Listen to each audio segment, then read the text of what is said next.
Bismillahirrahmanirrahim. Assalamualaikum warahmatullahi wabarakatuh. Selamat pagi. Kami dari kelompok Keamanan Pangan dan HACCP kelas ITP Genap 2019. Di sini kami akan mempresentasikan hasil diskusi dan analisis kami terkait dari penerapan HACCP pada suatu UMKM. Nah, terlebih dahulu izinkan kami memperkenalkan diri. Saya Irena Dwi Mulyani Tias dan anggota saya yaitu Molinda Sukmawati dan Putri Sabrina Saraswati. Nah, di sini kami akan menganalisis terkait dari UMKM Cilok di outlet Afdol Cilok Mercon Lombok.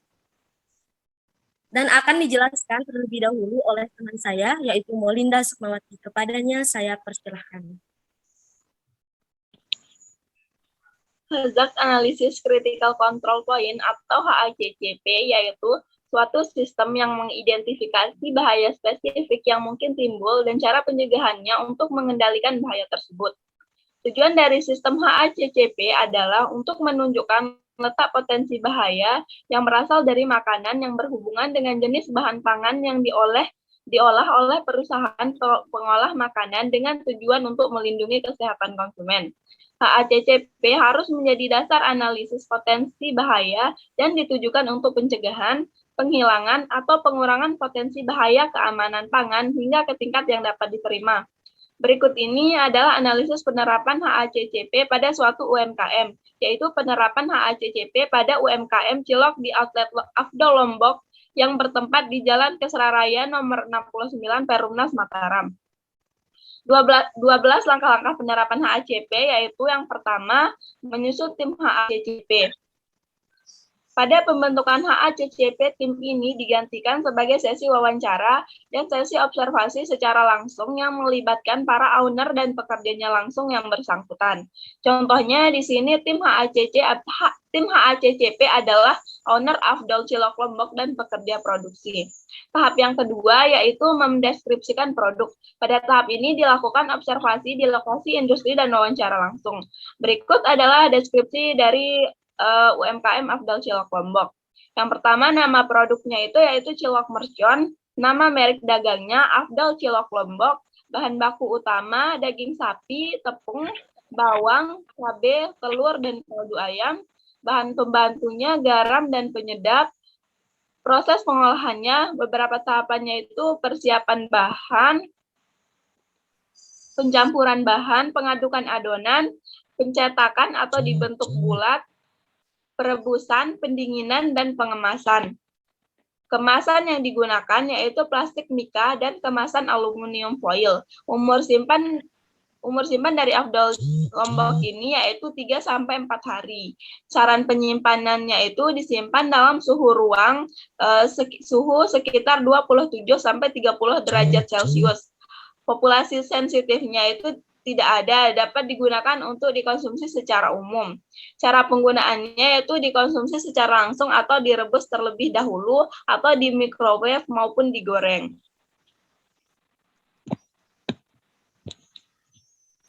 Tahap yang ketiga yaitu identifikasi penggunaan produk. Pada tahap ini dilakukan pengidentifikasian secara penggunaan produk oleh konsumen, cara penyajian, serta kelompok konsumen yang mengonsumsi produk. Produknya yaitu Cilok Mercon Afdol Lombok, yaitu cara penyajiannya langsung dikonsumsi dan direbus terlebih dahulu. Konsumennya itu umum dari semua umur. Yang keempat yaitu diagram alir produk. Diagram alir produk bisa dilihat pada slide PPT, di mana tepung terigu, tepung tapioka, bawang putih, dan daun bawang penyedap rasa. Di sini penyedap rasanya itu tanpa MSG. Diaduk, pengadukan bumbu, kemudian diaduk, kemudian dicampur dengan daging sapi dan daging ayam yang sudah digiling. Kemudian ditambahkan air, kemudian dibentuk adonannya, kemudian dicetak, kemudian dilakukan perebusan dan penirisan. Kemudian tahap kelima yaitu verifikasi diagram alir. Pada tahap ini kita melakukan atau melihat bahwa diagram alir produk di atas telah sesuai dengan diagram alir pada seluruh tahapan produksi. Diagram alir proses yang telah disusun kemudian diverifikasi di tempat dengan cara mengobservasi secara langsung praktik produksi di lapangan, mewawancarai owner, dan mencatat hal-hal yang penting. Baik, terima kasih kepada Molinda Sukmawati. Berikutnya yaitu tahap 6, yaitu menganalisis bahaya yang merupakan prinsip 1, di mana dimulai dari identifikasi bahan dimulai dari identifikasi bahaya bahan baku dan bahan tambahan. Nah, di sini karena kita menggunakan bahan baku daging, maka sumber bahayanya yaitu dari mikrobiologis atau biologisnya, yaitu berupa mikroba Salmonella, S. aureus, C. periinges, dan C. botulium. Nah, di sini ada bahaya kimianya, yaitu residu hormon, dan bahaya fisiknya, yaitu tulang, kerikil, darah, dan lain-lain. Nah, gimana sih cara pencegahan dari daging itu?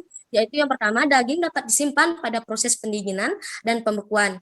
Yang kedua, pengemasan daging harus dilakukan dengan benar dan memperhatikan kebersihan, suhu, tekanan udara pada kemasan, dan mengontrol ketersediaan oksigen. Yang ketiga, yaitu pencucian bersih hingga kotoran-kotoran atau darah yang menempel belang. Nah, selanjutnya yaitu kedua, tepung. Nah, di sini kita mengetahui bahwa di tepung bahaya biologis atau mikrobiologisnya yaitu dapat berupa mikroba Aspergillus, Bacillus cereus, dan E. coli. Nah, bahaya dari kimianya yaitu terdapat pestisida, logam berat, dan mikotoksin. Sedangkan bahaya fisiknya yaitu dari serangga, benang, logam atau kawat, gelas, dan benda-benda asing lainnya. Nah, di sini bisa kita cegah dengan cara memastikan bahwa tepung yang digunakan itu bersih dan tidak ada kotoran sama sekali atau benda asing yang ada pada tepung. Nah, yang kedua itu memperhatikan bentuk, warna, dan tekstur pada tepung sebelum digunakan. Oke, yang ketiga yaitu ada bawang. Di sini bawang yang kita ketahui sumber bahaya dari biologis atau mikrobiologisnya yaitu jamur atau katang. Dari bahaya kimianya yaitu dari pestisida, karena bawang itu merupakan hasil dari pertanian, dan di sini bahaya fisiknya yaitu kotoran yang masih menempel seperti tanah pada bawang. Nah, gimana sih cara pencegahannya? Yaitu yang pertama, pilih bawang yang tidak busuk dan berjamur. Yang kedua, bersihkan kulit bawang sampai benar-benar bersih. Dan yang ketiga yaitu cuci dengan air yang mengalir sampai benar-benar bersih. Oke, yang keempat yaitu ada cabai. Nah, di cabai ini memiliki sumber bahaya yaitu pada kimia karena penggunaan pestisida. Karena kita tahu bahwa cabai merupakan hasil dari pertanian. Nah, gimana sih cara pencegahannya? Yaitu memilih cabai yang masih segar dan tekstur yang masih padat. Dan yang kedua, untuk menghilangkan pestisidanya tersebut, yaitu dengan cara mencucinya dengan bersih dengan air yang mengalir. Yaitu ada telur rebus. Di sini kita mengetahui bahwa telur rebus memiliki bahaya biologis atau mikrobiologi yaitu Salmonella sp, E. coli, dan Staphylococcus aureus. Nah, dan di bahaya kimianya itu ada pestisida, antibiotika, hormon, logam berat, bahan kimia pembersih. Di bahaya fisiknya yaitu ada pecahan cangkang telur, logam atau kawat, gelas, benda, dan benda-benda asing lainnya. Nah, gimana sih cara pencegahan dari telur rebus ini? Yaitu yang pertama, bersihkan cangkang telur dengan air bersih sebelum direbus dan direbus dengan suhu yang mendidih untuk membunuh bakteri yang tersisa.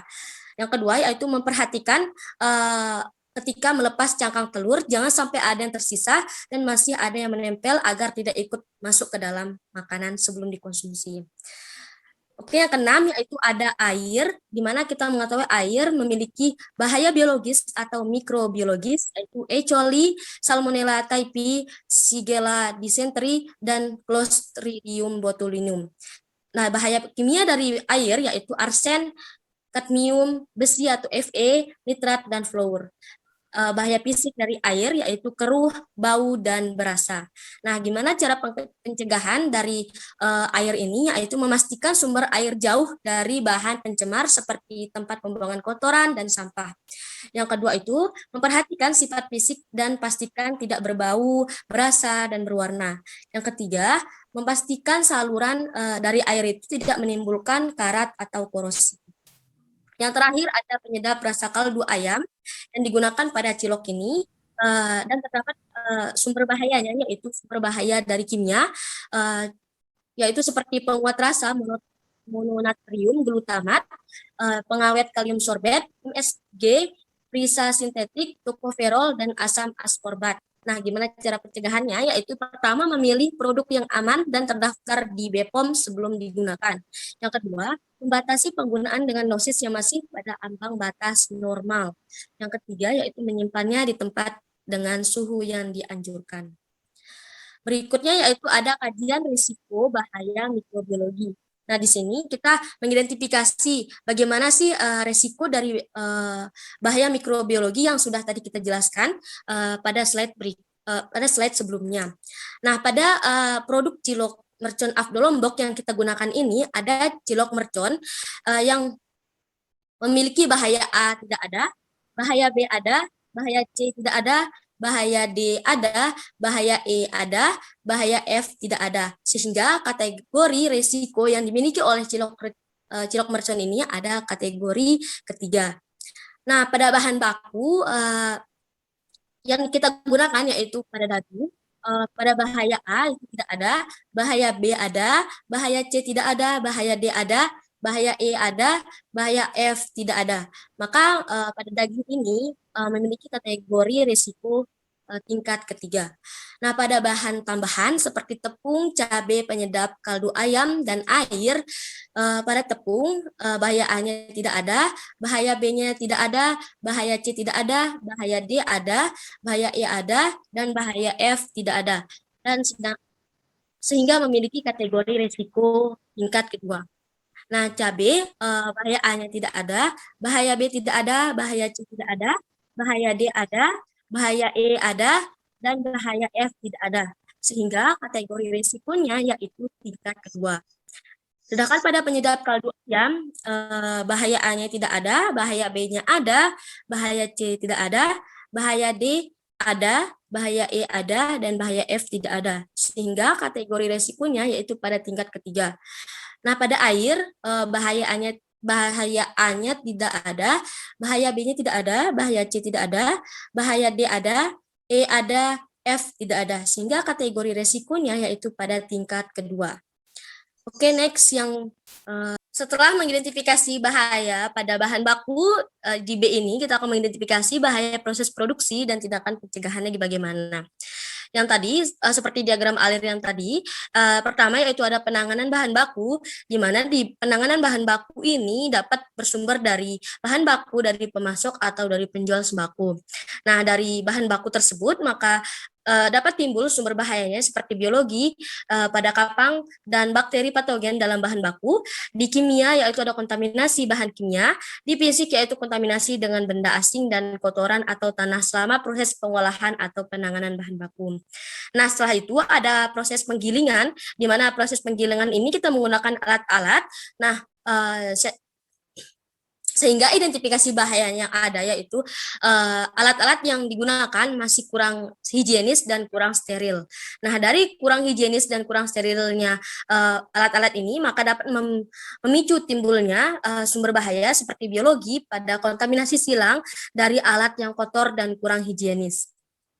Yang ketiga ada penambahan air. Nah, pada penambahan air ini, identifikasi bahayanya yaitu ketika kita menggunakan air yang tidak memenuhi standar kualitas air atau masih kurang bersih. Nah, sehingga dapat memunculkan sumber bahaya seperti sumber bahaya biologi yaitu kontaminasi silang dari bakteri patogen. Nah, yang keempat ada pencetakan. Nah, di mana pada pencetakan ini identifikasi bahayanya itu ketika kita menggunakan ketika kita mencetak bakso tersebut dengan cara manual menggunakan tangan. Nah, menggunakan tangan ini dapat memicu timbulnya sumber bahaya biologi seperti kontaminasi silang dan dari bakteri patogen pada tangan. Nah, yang terakhir ada proses perebusan. Nah, di mana proses perebusan ini ketika kita menggunakan suhu dan lama perebusan yang tidak tepat waktu atau tidak tepat sesuai dengan yang dibutuhkan. Nah, sehingga dapat memicu sumber bahayanya pada biologi yaitu adanya bakteri patogen dan pada sumber bahaya kimia yaitu adanya kontaminasi bahan kimia dari pengaruh suhu yang ada. Next.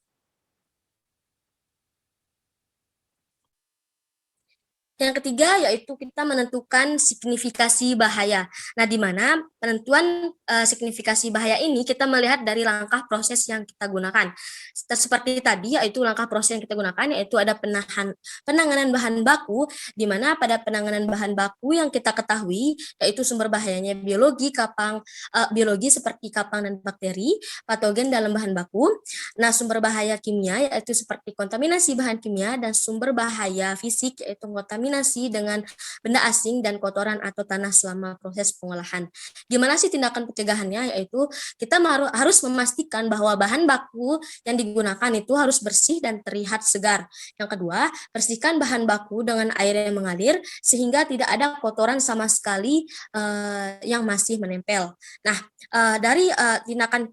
dari bahaya ini, dari sumber bahaya yang tadi kita sebutkan itu, maka frekuensinya itu yang kita dapatkan yaitu high, karena dari bahaya itu akan memicu kontaminasi yang sangat berakibat sangat parah, sehingga keparahannya itu juga high. Nah, di sini maka terdapat signifikasinya itu signifikan. Nah, yang kedua yaitu penggilingan. Nah, di mana penggilingan ini sumber bahayanya yaitu pada biologi terjadinya kontaminasi silang dari alat yang kotor dan kurang higienis. Nah, tindakan pencegahan yang kita lakukan yaitu melakukan pembersihan alat-alat yang digunakan sebelum dan setelah digunakan. Nah, dari sumber bahayanya itu dari alat-alat yang kotor dan kurang higienis itu, maka kita mendapatkan frekuensinya yaitu medium. Kenapa? Karena dari alat-alat itu masih belum terlalu untuk berakibat pada kontaminasi dari makanan yang kita olah gitu. Tetapi di sini keparahan yang diakibatkan dari alat-alat itu yaitu masih low, karena alat-alat itu masih kita dapat identifikasi, masih kita dapat lakukan pencegahan sebelum kita melakukan proses pengolahan. Dan pastinya ketika kita melakukan proses pengolahan itu, kita pasti membersihkan alat-alat itu terlebih dahulu, sehingga di sini signifikasinya itu tidak signifikan. Yang ketiga yaitu ada penambahan air, di mana penambahan air ini memiliki sumber bahaya yaitu biologi seperti terjadinya kontaminasi silang dari bakteri patogen. Nah, tindakan pencegahannya yaitu mohon maaf, tindakan pencegahannya yaitu memperhatikan penggunaan air dan melihat kenapakan dan warna agar air yang digunakan adalah air bersih. Nah, frekuensinya di sini yaitu medium seperti penggilingan tadi. Kenapa? Karena pastinya pada saat pengolahan kita pastinya menggunakan air yang bersih untuk melakukan proses pengolahan, sehingga ketika terjadinya kontaminasi pada air itu, tingkat kontaminasi yang kita gunakan pada air ketika kita melihat proses pengolahan, ketika kita melihatnya sebelum proses pengolahan itu, maka dia medium. Nah, dan keparahan yang ditimbulkan dari tingkat dari kontaminasi itu atau akibat dari kontaminasi itu berarti masih medium, karena dia itu ketika air itu masih kotor, kita masih bisa mencegahnya. Jadi di sini signifikasinya itu signifikan. Nah, yang keempat ada pencetakan, di mana pencetakan ini yaitu sumber bahayanya dapat berupa biologi, yaitu kontaminasi silang dari bakteri patogen pada tangan. Nah, pada tangan ini yaitu tindakan pencegahannya harus menggunakan alat yang steril dan tangan yang higienis atau bersih agar menghindari terjadinya kontaminasi. Nah, frekuensinya di sini yaitu high, dan keparahan yang diakibatkan yaitu high. Kenapa? Karena kita tahu bahwa bakteri patogen pada tangan itu dapat menyebabkan kita tuh langsung seperti kayak sakit perut, diare. Jadi di sini kita menaruh tingkat keparahan atau tingkat akibat dari sumber bahaya yang ada itu yaitu high. Nah, di sini signifikasinya itu signifikan. Yang terakhir ada perebusan, di mana perebusan ini sumber bahayanya yaitu biologi, dapat berupa bakteri patogen, dan sumber bahaya seperti kimia dapat berupa kontaminasi bahan kimia dari pengaruh suhu yang ada. Nah, tindakan pencegahannya itu dapat dilakukan pengolahan dengan suhu dan waktu yang tepat, tidak melebihi batas waktu yang sudah ditentukan. Nah, di mana tingkat frekuensi dari yang perebusan ini yaitu high, karena ketika kita menggunakan suhu yang berlebih, maka makanan yang kita olah itu dapat berkurang nutrisinya dan dapat menimbulkan bakteri patogen atau sumber kimia yang ada pada suhu tersebut. Nah, tetapi akibat dari suhu ini itu masih medium karena tidak dapat menimbulkan secara langsung bagaimana sih keparahan atau akibat dari kontaminasi tersebut. Nah, sehingga di sini itu tidak signifikan. Oke, next yang tahap ketujuh yaitu identifikasi CCP. Nah, di mana identifikasi CCP ini itu yang pertama yaitu penentuan CCP untuk bahan baku. Nah, di mana di sini kita mengetahui bahwa bahan baku yang kita gunakan dari awal yaitu daging. Nah, bahayanya itu yaitu pada biologi Salmonella, S. aureus, C. perineus, dan C. botulinum. Yang pada bahaya kimia yaitu residu hormon, yang bahaya fisik yaitu tulang, kerikil, darah, dan lain-lain. Nah, di sini kita dapat menentukan CCP-nya yaitu pada P1. P1 yaitu yang merupakan apakah terdapat bahaya dalam bahan baku ini? Ya, itu jelas ya. Yang kedua, P2 yaitu apakah proses atau konsumen akan menghilangkan bahaya tersebut? Tentu saja iya. Yang ketiga, apakah ada risiko kontaminasi silang terhadap fasilitas atau produk lain yang tidak dapat dikendalikan? Tentu saja tidak, karena kita masih bisa mengendalikan bahan baku tersebut, kontaminasi dari bahan baku tersebut sebelum kita mengolahnya. Jadi di sini tipe CCP-nya itu bukan CCP. Nah, yang kedua ada tepung, di mana tepung sumber bahayanya itu biologi seperti Arpegillus, Bacillus cereus, dan E. coli, dan bahaya kimianya seperti pestisida, logam berat, dan mikotoksin. Dan bahaya fisiknya yaitu seperti serangga, benang, logam atau kawat, dan benda-benda asing lainnya. Nah, di sini kita menentukan CCP-nya yaitu yang pertama, apakah terdapat bahaya dalam bahan baku ini? Tentu saja iya. Yang kedua yaitu apakah proses atau konsumen akan menghilangkan bahaya tersebut? Tentu saja tidak, karena di sini kita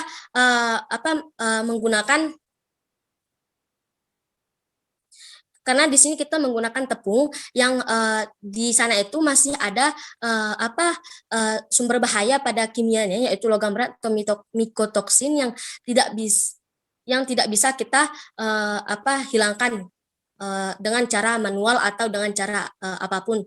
Nah, sehingga di sini tipe CCP itu yaitu bukan CCP. Yang ketiga yaitu cabai. Nah, di mana cabai ini yaitu sumber bahayanya seperti pestisida. Nah, apakah terdapat bahaya dalam bahan baku ini? Tentu saja tidak, karena ketika kita menggunakan cabai pasti kita dapat membersihkannya terlebih dahulu sehingga pestisida yang menempel pada cabai itu akan menghilang. Maka di sini adalah tipe CCP-nya bukan CCP. Oke, yang telur rebus, di mana telur rebus ini oke, next, telur rebus, di mana telur rebus ini terdapat sumber bahaya seperti biologis, seperti Salmonella sp, E. coli, dan Staphylococcus aureus. Nah, kimianya ada pestisida, antibiotika, hormon, logam berat, dan bahan kimia pembersih. Yang ketiga ada bahaya fisiknya, yaitu pecahan cakang telur, logam atau kawat, dan benda-benda asing lainnya. Nah, penentuan CCP-nya yaitu yang pertama, apakah terdapat bahaya dalam bahan baku ini? Tentu saja iya. Karena di sini kita mengetahui bahwa telur itu ada salmonellanya yang dapat menyebabkan kita mengalami keracunan. Nah, yang kedua, apakah proses atau konsumen akan menghilangkan bahaya tersebut? Tentu saja iya. Sebelum kita mengolah telur tersebut, pasti kita akan terlebih dahulu mengolahnya sampai matang, tidak sampai menghilangkan bakteri patogen itu. Tidak mungkin kita bakal memakan telur itu secara langsung, secara mentah-mentah gitu. Nah, yang ketiga, apakah ada risiko kontaminasi silang terhadap fasilitas atau produk lain yang tidak dapat dikendalikan? Jawabannya yaitu tidak, karena tidak ada risiko kontaminasi silang pada telur rebus. Nah, sehingga tipe CCP-nya itu bukan CCP. Yang terakhir ada air, sumber bahayanya yaitu biologi. Sumber bahaya biologi seperti E. coli, Salmonella typhi, Shigella dysenteries, dan Clostridium botulinum. Di mana penentuan CCP-nya yang pertama yaitu apakah terdapat bahaya dalam bahan baku ini? Tentu saja iya. Dan yang kedua, apakah proses atau konsumen akan menghilangkan bahaya tersebut? Tentu saja tidak, karena seperti yang kita tahui, ketika kita menggunakan air dalam proses pengolahan, pasti kita akan memilih air yang sangat bersih, bukan sangat yang kotor. Sehingga dari kita dari kita melakukan pengolahan, dari sini sudah kita menentukan bahwa kita tidak menggunakan air yang kotor, sehingga di sini tipe CCP-nya itu bukan CCP. Oke, next yang ke B, yaitu penentuan CCP untuk tahapan proses. Di mana penentuan CCP untuk tahapan proses ini, next lagi Put. Nah, penentuan CCP untuk tahapan proses. Tadi kita menentukan CCP untuk bahan baku dan bahan tambahan. Nah, di mana penentuan CCP untuk tahapan proses ini yang pertama yaitu penanganan bahan baku pada sumber bahayanya, yaitu biologi, dapat berupa kapang dan bakteri patogen dalam bahan baku. Yang kedua itu ada kontaminasi bahan kimia pada sumber kimia. Nah, sumber fisiknya itu seperti kontaminasi dengan benda asing dan kotoran atau tanah selama proses pengolahan. Nah, di sini penentuan CCP-nya yang pertama yaitu apakah terdapat bahaya pada tahapan ini? Tentu saja iya, karena kita tidak tahu bahwa bahan baku itu sudah higienis enggak, sudah tidak layu enggak, masih segar enggak, atau apa enggak gitu. Nah, yang kedua itu apakah ada tindakan pencegahan untuk mengendalikan bahaya tersebut? Tentu saja iya ada. Kita dapat mencegahnya seperti cara mencucinya dengan bersih dan menyimpannya dengan baik gitu. Yang ketiga, apakah proses ini dirancang khusus untuk menghilangkan atau mengurangi bahaya sampai aman? Jawabannya yaitu tidak. Nah, yang keempat, apakah bahaya dapat meningkat sampai batas tidak aman? Jawabannya tidak. Apakah proses selanjutnya dapat menghilangkan atau mengurangi bahaya? Jawabannya tidak. Sehingga tipe CCP-nya yaitu bukan CCP. Oke, yang kedua yaitu ada penggilingan, di mana sumber bahaya dari penggilingan ini seperti biologi, yaitu kontaminasi silang dari alat yang kotor dan kurang higienis. Nah, di sini penentuan CCP-nya yang pertama yaitu apakah terdapat bahaya dalam tahap atau proses ini? Tentu saja iya. Yang kedua, apakah ada tindakan pencegahan untuk mengendalikan bahaya tersebut? Tentu saja iya. Yang ketiga yaitu apakah proses ini dirancang khusus untuk menghilangkan atau mengurangi bahaya sampai aman? Tentu saja iya. Terus yang keempat, apakah bahaya dapat meningkat sampai batas tidak aman? Tentu saja.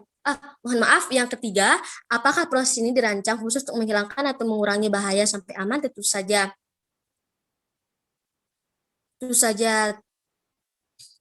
Tentu saja iya. Apakah bahaya dapat meningkat sampai batas tidak aman? Tentu saja iya. Apakah proses selanjutnya dapat menghilangkan atau mengurangi bahaya? Tentu saja tidak. Sehingga di sini proses penghilangan ini merupakan CCP. Mohon maaf, slide-nya tidak kelihatan.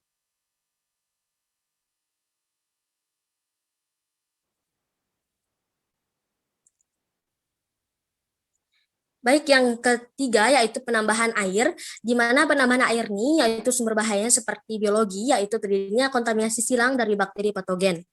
Nah, di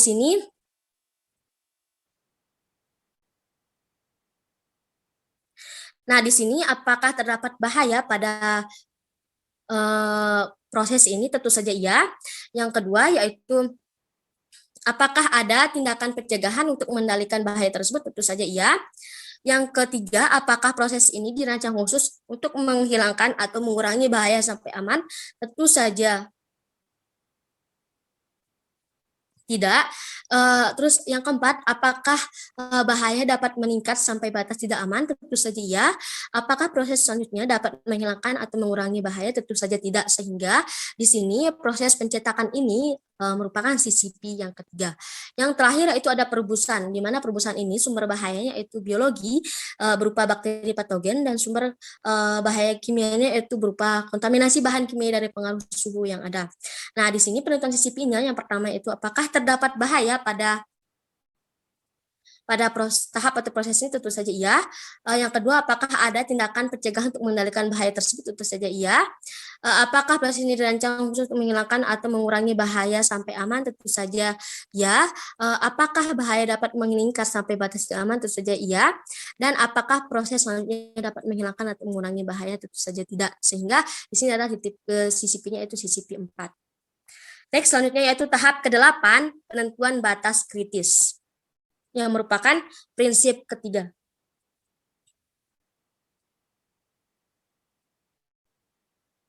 Mohon maaf untuk slide-nya tidak terlihat.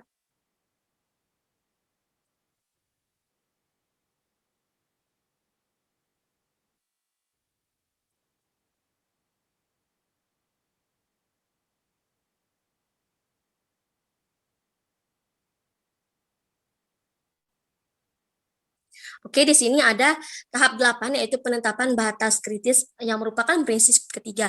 Nah, tadi pada prinsip-prinsip yang kedua yaitu kita mengetahui bahwa ada 4 CCP, yaitu CCP pertama berupa penggilingan, CCP kedua berupa penambahan air, CCP ketiga berupa pencetakan, dan CCP keempat berupa perebusan. Di mana pada penggilingan merupakan CCP 1, batas-batas kritis yang kita tentukan yaitu alat-alat yang digunakan itu harus dia itu steril dan higienis. Nah, yang kedua ada penambahan air yang merupakan CCP 2. Nah, batas kritisnya itu yaitu menggunakan air yang bersih dan tidak adanya kontaminasi seperti bau keruh, bau dan berasa menyengat gitu. Dan yang ketiga yaitu rangka proses pencetakan merupakan CCP ketiga. Nah, di sini kita menentukan batas kritisnya yaitu harus menggunakan peralatan yang bukan menggunakan tangan manual, sehingga kita menggunakan alat-alat tapi harus menggunakan alat yang steril dan higienis. Nah, yang keempat ada proses perebusan, di mana proses perebusan ini merupakan CCP keempat, yang di mana batas kritisnya yang kita tentukan yaitu suhu dan lama perebusan itu harus tepat waktu atau harus sesuai dengan waktu, sesuai dengan bahan baku yang kita gunakan. Oke, pada tahap 9, next.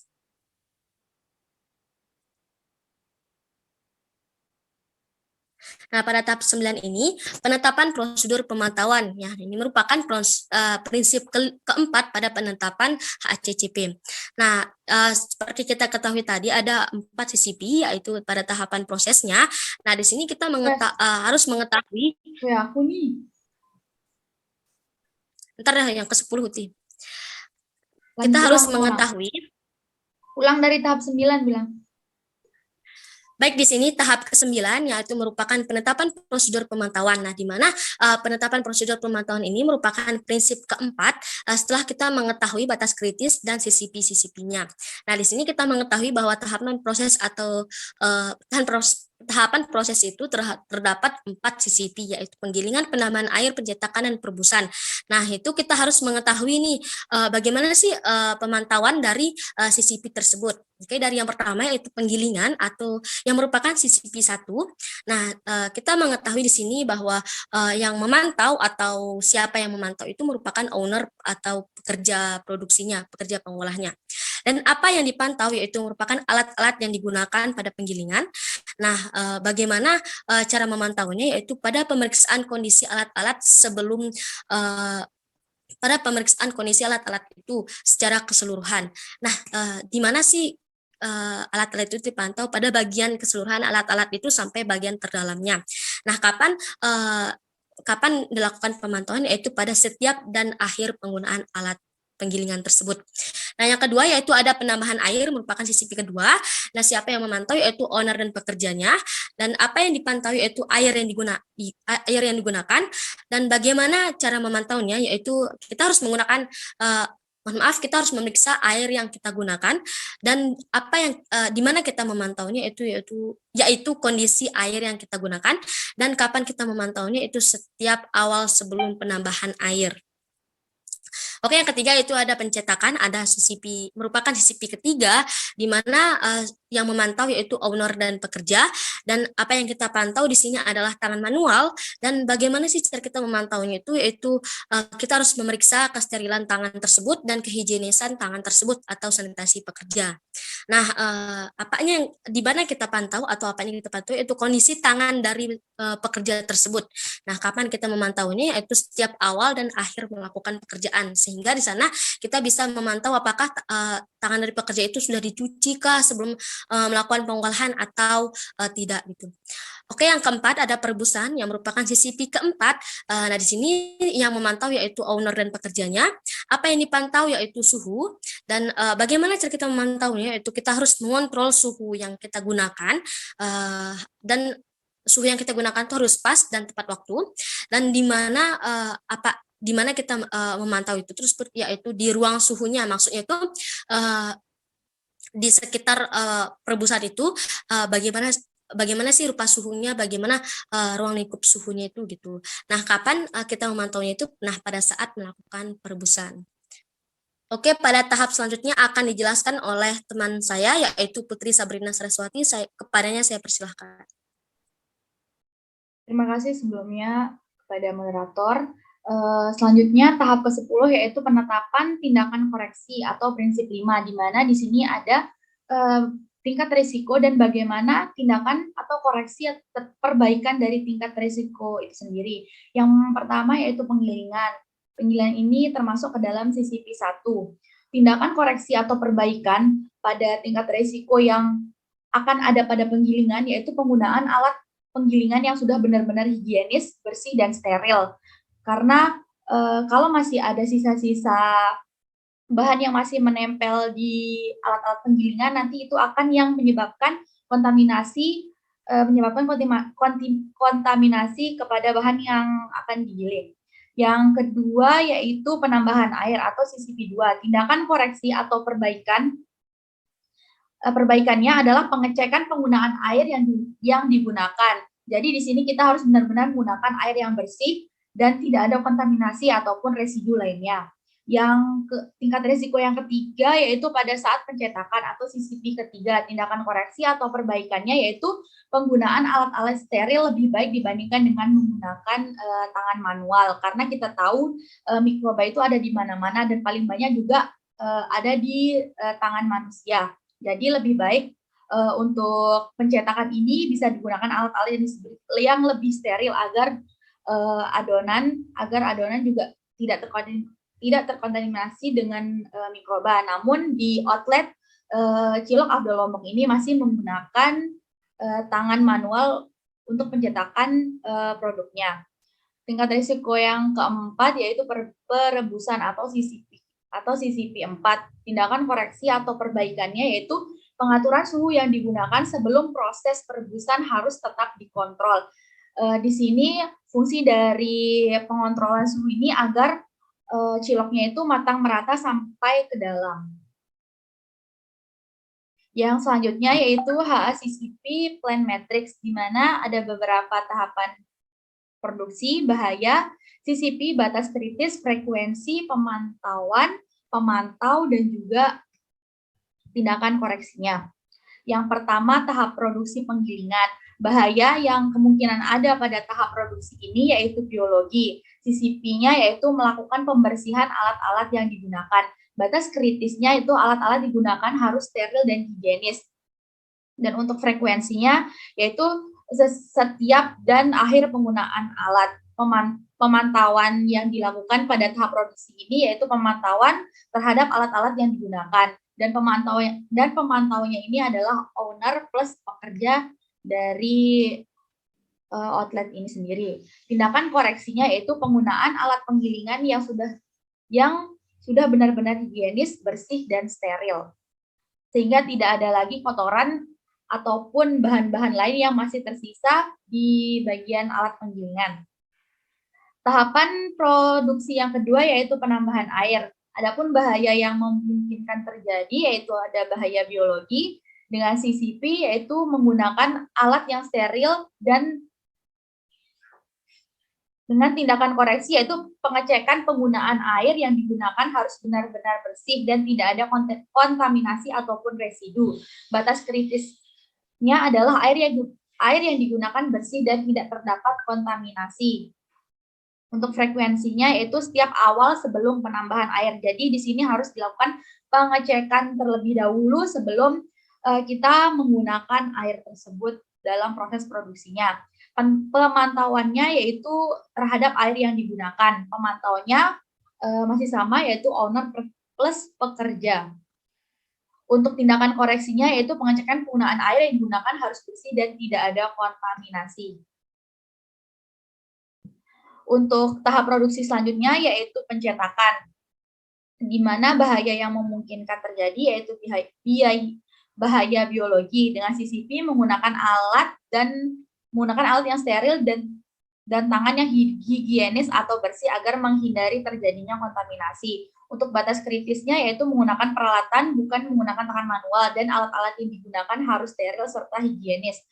Karena di sini kan termasuk produk yang langsung dikonsumsi oleh manusia, jadi kita harus benar-benar menggunakan alat-alat yang steril dan higienis agar saat masuk ke dalam tubuh manusia ini tidak terdapat kontaminasi dan menyebabkan penyakit terhadap manusia itu sendiri. Untuk frekuensinya yaitu setiap awal dan akhir pencetakan. Untuk pemantauannya yaitu pemantauan terhadap tangan pekerja dan juga tangan owner yang melakukan pencetakan. Pemantaunya ini owner plus pekerjanya. Tindakan koreksinya penggunaan alat-alat seri lebih baik dibandingkan menggunakan tangan atau menggunakan secara manual. Untuk tahap produksi yang terakhir yaitu perebusan. Bahaya yang memungkinkan terjadi yaitu bahaya biologi. CCP-nya dilakukan pengolahan dengan suhu dan waktu yang tepat. Batas kritisnya yaitu suhu dan lama perebusan harus tepat supaya cilok yang direbus itu matang merata hingga ke dalam. Frekuensinya yaitu pada saat dilakukan perebusan. Pemantauannya itu terhadap suhu yang digunakan saat perebusan. Untuk pemantauannya masih sama, yaitu owner plus pekerjanya. Untuk tindakan koreksinya adalah pengaturan suhu yang digunakan sebelum proses perebusan harus tetap dikontrol. Nah, selanjutnya di sini mengidentifikasi CCP pada tahapan proses, di mana untuk bahan baku yaitu ada daging sapi dan juga daging ataupun daging ayam. Dan untuk bahan tambahannya ada tepung terigu, tepung tapioka, bawang putih, daun bawang, dan penyedap rasa. Di sini untuk owner berdasarkan hasil wawancara kami dengan owner outlet Cilok Abdul Lombok ini, mereka menggunakan penyedap rasa yang tanpa MSG. Pada saat bahan baku sudah digiling, dilakukan pencampuran dan pengadukan terhadap bahan-bahan tambahannya, di mana penggilingan ini termasuk ke dalam CCP yang pertama. Setelah bahan baku dan bahan tambahan tercampur, dilakukan penambahan air, di mana penambahan air ini termasuk ke dalam CCP yang kedua. Setelah ditambahkan air, kemudian dibentuk adonan sehingga menjadi adonan cilok. Kemudian dilakukan pencetakan. Pencetakan ini termasuk atau masuk ke dalam CCP yang ketiga. Setelah pencetakan dilakukan perebusan terhadap cilok yang sudah dicetak itu, dan perebusan ini termasuk ke dalam CCP yang keempat. Setelah perebusan dilakukan, kemudian cilok-cilok yang sudah direbus itu ditiriskan dan siap untuk diproduksi dan siap untuk dijual. Nah, selanjutnya di sini ada beberapa lampiran atau foto-foto dari bahan baku, proses produksi hingga sampai produknya sudah jadi. Yang pertama ini di sini ada bahan bakunya. Di sini menggunakan daging sapi segar. Kemudian selanjutnya di sini ada proses penggilingan daging sapi di pasar. Kemudian selanjutnya di sini ada foto untuk adonan yang sudah jadi dan siap untuk dicetak, dan beberapa isian dari cilok ini ada telur puyuh, ada yang isi tahu dan lain-lain. Kemudian yang gambar yang terakhir yang ada di pojok kanan bawah di sini adalah adonan cilok yang sudah direbus dan sudah ditiriskan dan siap untuk dijual. Selanjutnya saya kembalikan ke moderator. Baik. Baik, terima kasih saya ucapkan kepada Putri Sabrina Saraswati. Nah, berakhirnya presentasi kami mengenai analisis dan diskusi kami terkait dari penerapan HACCP. Maka dari itu saya mengucapkan terima kasih dan mohon maaf apabila ada salah kata yang sengaja ataupun tidak sengaja. Sekian dari kami. Wabillahi taufiq wal hidayah. Wassalamualaikum warahmatullahi wabarakatuh.